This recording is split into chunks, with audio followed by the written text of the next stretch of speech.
तीन पति एक पत्नी वह भी निकली 420 किसी फिल्मी कहानी से कम नहीं है। जी हाँ, ये सब कहानी फिल्मों में नजर आती है, लेकिन इन दिनों सीतामढ़ी में ये कहानी रियल लाइफ में सुनने को मिल रहा है और चर्चा का काफी विषय बना हुआ है। जरा इस मामले को विस्तार से समझिए।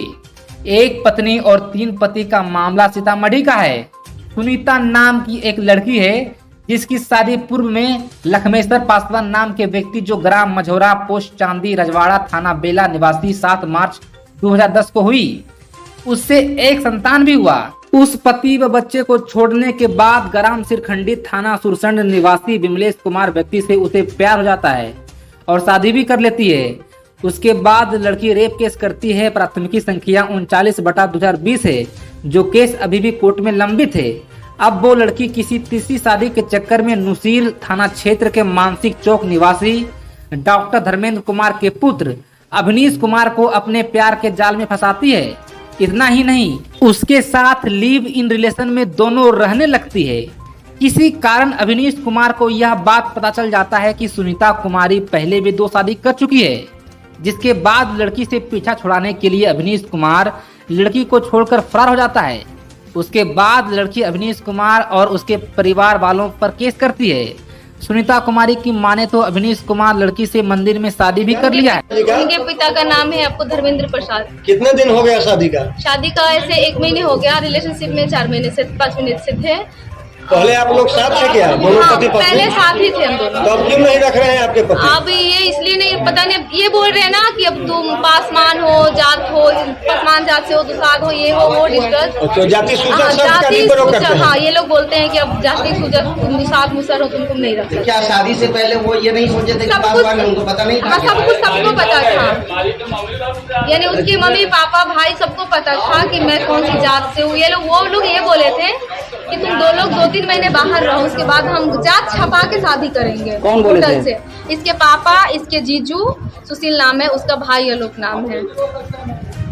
आपके पति क्या करते हैं? मेरे पति कोई काम वाम नहीं करते, बस यूं ही एक आर्मी के। ससुर जी क्या करते हैं? मेरे ससुर पेशा से एक डॉक्टर है और सरपंच भी। फिर वो उसको 3 दिन पहले उसका भाई वही गायब कर दिया। उसका एक भाई था, एक और लड़का था, 2 पर गाड़ी से गया था, उसको गायब कर दिया। अब उसका फैमिली अब यहाँ मार रहे हैं उसको ढूंढने के लिए, तो उसके फैमिली वाले बोल रहे हैं कि तुम गायब की हो। और हम 3 बार इस पंचायत में आए, अभी तक कोई निर्णय नहीं निकला है। यहाँ तक यहाँ पे भी आए तो ये लोग बोल रहे हैं कानून के दरवाजा खटखटाओ। क्या यहाँ पे पंचायत जब हुआ है तो क्या उनके उनके पापा आए थे, उसके पापा उसका भाई आए थे, लेकिन समाज का बात नहीं मान करके वो यहाँ से निकल गया, भाग गया।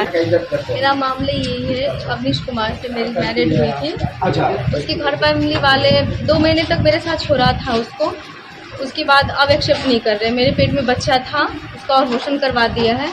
हम 3 बार इस पंचायत में आ रहे हैं। अभी उसका सबूत है आपके पास? हाँ, मेरे पास सारे एविडेंस है। हाँ, अबॉर्शन का भी है, मैरिड वगैरह का भी है। क्या मामला है? एक लड़की है जिसका नाम सुनीता कुमारी है। उसका पहले पति का नाम लक्ष्मेश्वर पासवान है और उसका पता है वार्ड नंबर 15 ग्राम मझौरा पोस्ट चांदी रजवाड़ा भेरैया रामतुआ सीतामढ़ी बिहार, जिसके साथ इसका पहला शादी हुआ और इसके एक बच्चे हैं जो तकरीबन 8 या 10 साल के होंगे।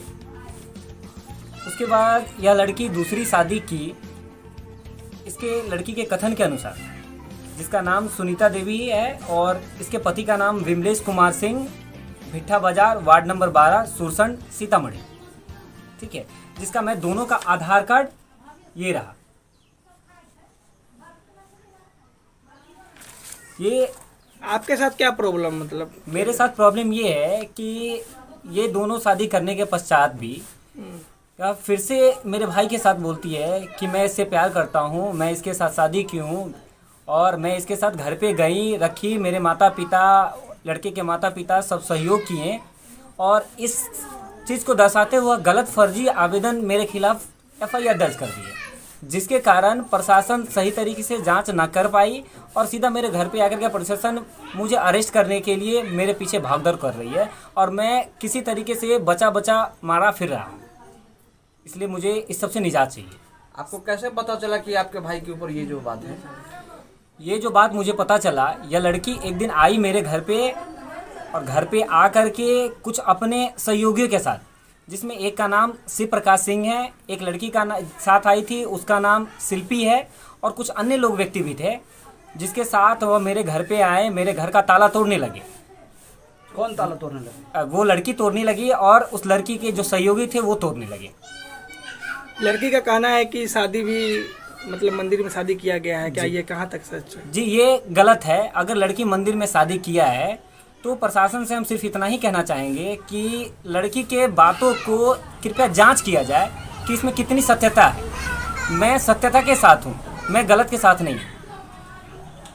क्या मांग करते हैं आप जिला प्रशासन से? मैं जिला प्रशासन से सिर्फ इतना ही मांग करना चाह रहा हूँ कि जो वह आवेदन दी है वह उसकी पूर्ण तरीके से, उच्च स्तरीय तरीके से इसकी जांच करे, और जांच कर करके जो सही हो वह क्रिया करे। अच्छा, आपको कैसे पता चला कि ये पहले से 2 शादी की हुई है? जी मुझे कोर्ट से एक आवेदन मिला, जांच पड़ताल मुझे खुद के करने के पश्चात उसमें यह पता चल पाया, और मैंने एक गवर्नमेंट का एक साइट, मैं प्रशासन से सिर्फ इतना ही कहना चाह रहा हूं कि आप इसकी जांच पड़ताल कीजिए, इसकी सत्यता की जांच कीजिए। मैं सत्य के केवल साथ हूं, मैं गलत के साथ नहीं हूं। आप सत्यता की जांच कीजिए, सत्यता की जांच करने के बाद आप उस पर एक्शन लीजिए, हमें कोई आपत्ति नहीं है। मैं न्याय को मानता हूं, मैं प्रशासन अधिकारी को मानता हूं, मैं सब पे विश्वास रखता हूं। कोई लड़की किसी पे गलत एफआईआर कर दे और प्रशासन बगैर जांच पड़ताल किए किसी का अरेस्ट करना चालू कर दे, यह गलत है। और आज मेरे साथ यही हो रहा है, लड़की केस की झूठा एफआईआर, और प्रशासन मुझे धरपकड़ करने के लिए मेरे घर पे आने जाने का कार्यक्रम लगा रखी है। बार बार मुझे परेशान किया जा रहा है, जिसके कारण मैं घर छोड़ करके भाग खड़ा हुआ हूँ। तो मुझे प्रशासन सिर्फ इतना ही उम्मीद है कि इसकी सत्यता की जांच की जाए उच्च स्तरीय। क्या आपने एफआईआर किया है? जी मैंने एफआईआर नहीं किया है, कहीं ना कहीं नहीं। एक एप्लीकेशन मैंने, एक सबसे पहले शुरुआती में मुझे सनहा देने का मौका मिला, मैंने सनहा दे दिया कोर्ट में पिताजी के माध्यम से। उसके बाद मैंने पिताजी के माध्यम से एक एसपी के पास आवेदन दिया, वो आवेदन का क्या हुआ मुझे पता नहीं। मुझे प्रशासनिक कोई भी व्यवस्था नहीं मिल पा रही है, और यह लड़की इतनी झूठ बोलती है या खुलेआम बोलती है कि मेरे तुम्हारे गांव के कुछ लोगों के साथ भी मिली भगत रहती है, और कुछ उच्च अधिकारी और प्रशासनिक के साथ भी मेरी मिली भगत रहती है। तुम सरपंच हो तो क्या करोगे, मेरा कुछ नहीं बिगाड़ पाओगे। मैं एक हरिजन लड़की हूँ, और प्रशासन और कोर्ट विधि व्यवस्था में भी पहले लड़की का ही सुना जाता है, इसलिए तुम मेरा कुछ नहीं बिगाड़ पाओगे। मैं तुम्हारे मान सम्मान सब कुछ बर्बाद कर दूंगी, तुम मेरा कुछ नहीं कर पाओगे। तो मुझे प्रशासन व्यवस्था से सिर्फ इतना ही उम्मीद है कि मुझे कहीं से कोई सहारा नहीं मिल पा रहा है। मैं भागा भागा फिर रहा हूँ, इसलिए उम्मीद जता रहा हूँ कि उच्च स्तरीय जांच कर इस पे कार्य किया जाए। क्या एक बार आपके भाई को प्रशासन ने दबोच भी लिया था? जी हाँ, मेरे भाई को एक बार डुमरा थाना में प्रशासन ने दबोच लिया। उसके बाद मेरे भाई ने मेरे खिलाफ वहाँ पे बयान दिया कि मैं लड़की के साथ रहूँगा। उसके बाद हम लोगों को छोड़ने का अधिकार अब हो गया कि जब मेरे साथ लड़का है नहीं तो मैं फिर लड़के के साथ कैसे कर रहा हूँ। तो फिर हम लोग वहाँ से चले आए, लेकिन उसके जस्ट कल होकर के लड़की के नंबर से मेरे पिताजी के मोबाइल पे फ़ोन किया, और लड़का खूब रो रहा था, ज़रूरत से ज़्यादा रो रहा था, और लड़का बार बार यही बोल रहा था कि पिताजी मुझे बचा लीजिए, यह लड़की मुझे जान मार देगी। इसके सहयोगी जो है मुझे जबरन यहाँ पे बांध के रखे हुए हैं, मेरा जान मार देगी। तो मैंने उसको बोला कि रे तुम ये बताओ कि तुम जब प्रशासन को मेरे खिलाफ आवेदन दे, जब जवाबदेही दे चुके, मार देगी। इसके सहयोगी जो है मुझे जबरन यहाँ पे बांध के रखे हुए हैं, मेरा जान मार देगी। तो मैंने उसको बोला कि रे तुम ये बताओ कि तुम जब प्रशासन को मेरे खिलाफ आवेदन दे, जब जवाबदेही दे चुके हो, तो तुम मेरे पास क्यों फ़ोन किए हो? तो उसने बताया कि भैया मैं जवाब दिया नहीं हूँ, मुझे जवाब दिलाया गया है। क्या मतलब?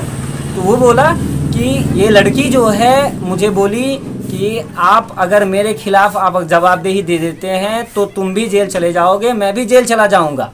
तो मेरा कोई नहीं आया है डुमरा थाने पे, मेरा कोई है भी नहीं कि मुझे कोई बचा पाएगा या जेल से निकाल पाएगा। तुम्हारे तो सब है, तुमको बचा लेंगे। तो यहाँ पे तुम हाँ बोल दो, यहाँ से हम दोनों छूट जाएंगे। यहाँ से दोनों आदमी छूटने के बाद हम तुमको बाहर छोड़ देंगे, तुम अपने घर चला जाना, हम अपने घर चले जाएंगे। लेकिन ऐसा हुआ नहीं, जबरन उसको वहाँ पे फिर भी कैद करके रखा गया। बॉन्ड पेपर भी बनाया गया था। जी, इसकी जानकारी मुझे नहीं है, लेकिन मुझे इतना सूचना मिली है कि थाना के अंदर एक पेपर लिखाया गया है जिसमें दोनों को सिग्नेचर करवा करके एक पेपर बनाया हुआ है, जिसमें शायद लड़के के कथन के अनुसार यह मुझे सूचना मिली कि उसमें केवल यह लिखाया गया है कि यह दोनों अपनी मर्जी से किसी बाहरी दबाव से रह रहे हैं, कोई भी इसके ऊपर बाहरी दबाव नहीं है। आपके पिताजी का नाम क्या हो गया? मेरे पिताजी का नाम हो गया श्री धर्मेंद्र प्रसाद। घर हुआ मानिक चौक, पश्चिमी थाना रूनीसैदपुर, जिला सीतामढ़ी। आप क्या हो गए भाई उनके? मैं उनका बड़ा भाई हूँ, मैं विवाहित हूँ, मेरे भी 2 बच्चे हैं और मैं नॉर्मली एक CSC सेंटर चलाता हूँ। वार्ड नंबर कितना? जी, वार्ड नंबर 1।